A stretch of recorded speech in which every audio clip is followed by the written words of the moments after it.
Ada pasien-pasien dengan tumor, dengan hernia yang memang dia tidak terjepit, kemudian pada pasien-pasien yang dengan usus buntu yang kronis.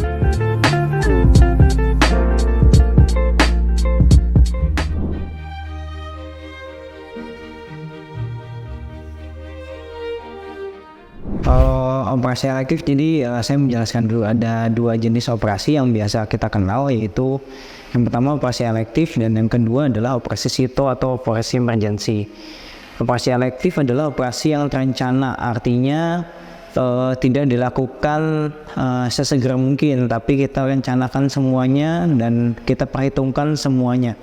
Jadi entah itu penyakit penyertanya, pemeriksaan penunjang lainnya itu kita periksa dulu. Jadi kita persiapkan semuanya dengan betul-betul terencana, berbeda dengan operasi gawat darurat. Jadi kalau operasi gawat darurat itu kita lakukan sesegera mungkin karena memang operasinya harus segera dilakukan.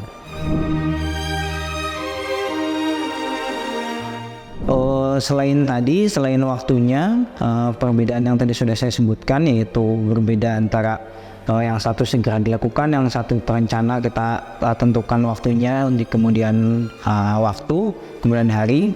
Itu perbedaan lainnya adalah tergantung kasusnya. Kalau misalkan operasi elektif itu kita bisa lebih terencana, jadi kita bisa melihat dulu apakah kasusnya ini lebih baik dioperasi sekarang ataukah bisa ditunda.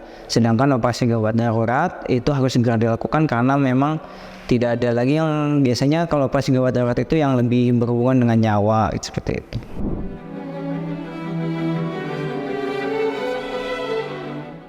Operasi elektif biasa kita lakukan terutama misalkan pada pasien-pasien yang stabil, misalkan pada pasien-pasien dengan tumor, dengan hernia yang memang dia tidak terjepit, kemudian pada pasien-pasien yang dengan usus buntu yang kronis, itu bisa kita lakukan secara elektif.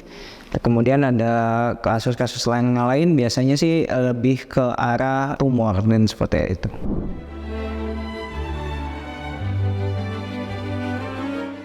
Untuk pemilihan tanggal operasi elektif itu tergantung pada beberapa hal, yaitu pada umumnya sih dari faktor dokternya dan faktor pasiennya.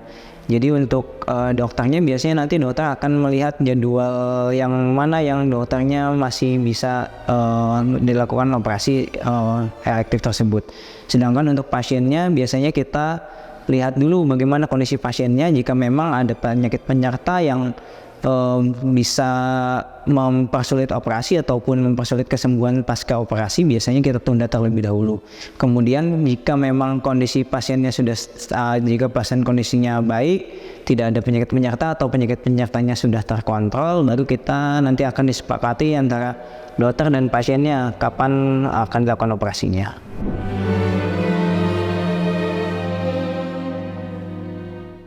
Untuk persiapan operasi elektif, nanti biasanya dokternya pertama akan menentukan dulu diagnosisnya, kemudian dilihat apakah memang ini bisa dilakukan secara elektif ataupun harus dilakukan secara operasinya dengan operasi darurat.